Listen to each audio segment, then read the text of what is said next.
राधे कृष्णा। चैत्र महीने के कृष्ण पक्ष में आने वाली एकादशी को पापमोचनी एकादशी कहा जाता है। इस दिन श्रद्धा और भक्ति के साथ व्रत और पूजा करने से व्यक्ति के जाने अनजाने में हुए पापों का नाश होता है और जीवन में सुख शांति आती है। इस व्रत को करने से भगवान विष्णु की कृपा प्राप्त होती है और भक्तों को आध्यात्मिक लाभ मिलता है। चैत्र कृष्ण एकादशी तिथि 14 मार्च की सुबह 8:10 से शुरू होकर 15 मार्च की सुबह 9:16 तक रहेगी। उदया तिथि के नियम के अनुसार इस बार पाप मोचनी एकादशी का व्रत 15 मार्च रविवार के दिन ही रखा जाएगा। शुभ मुहूर्त की बात करें तो इस दिन पूजा पाठ के लिए कई पवित्र समय बताए गए हैं। ब्रह्म मुहूर्त सुबह 4:55 से 5:43 तक रहेगा, जिसे पूजा और जप के लिए अत्यंत शुभ माना जाता है।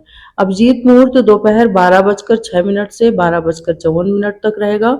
इसके अलावा विजय मुहूर्त दोपहर में 2:30 से 3:18 तक और गोधूली मुहूर्त शाम 6:27 से 6:51 तक।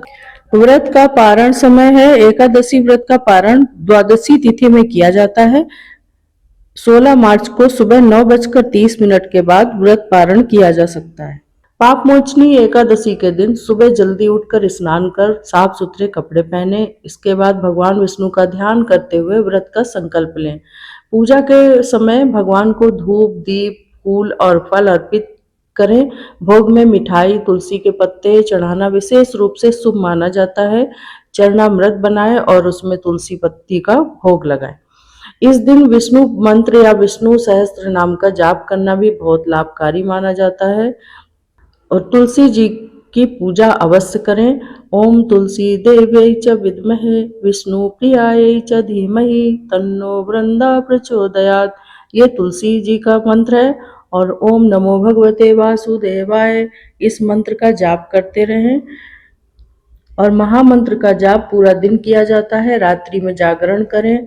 हरे कृष्ण कृष्ण कृष्ण हरे हरे, हरे राम राम राम हरे हरे, ये महामंत्र का जाप करते रहें। पाप मोचनी शब्द दो भागों से मिलकर बना है, पाप और मोचनी अर्थात पापों से मुक्त करने वाली। ये एकादशी उपवास के साथ साथ आंतरिक शुद्धि का साधन भी है। ये दिन आत्मावलोकन और प्रभु की शरण में समर्पण का अवसर प्रदान करता है। शास्त्रों में कहा गया है कि जो साधक इस दिन भगवान श्री हरि की आराधना करता है, पूजा के दौरान उन्हें तुलसी दल अर्पित करता है, भगवान की प्रतिमा के समक्ष दीप प्रज्वलित करता है और भक्ति भाव से मंत्र जाप करता है, उसके जीवन के समस्त कष्ट दूर हो जाते हैं। भगवान विष्णु और माता लक्ष्मी की कृपा से घर में सुख, समृद्धि, शांति और धर्म का वास होता है।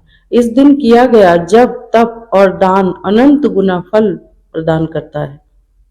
भगवान के सम्मुख अपने दोषों को स्वीकार कर क्षमा मांगनी चाहिए। तुलसी को जल अर्पित कर परिक्रमा करना चाहिए। विष्णु सहस्त्र नाम या हरि नाम संकीर्तन करना चाहिए। सत्य, करुणा और संयम का पालन करना चाहिए। जरूरतमंदों की सहायता करनी चाहिए, उन्हें दान देना चाहिए।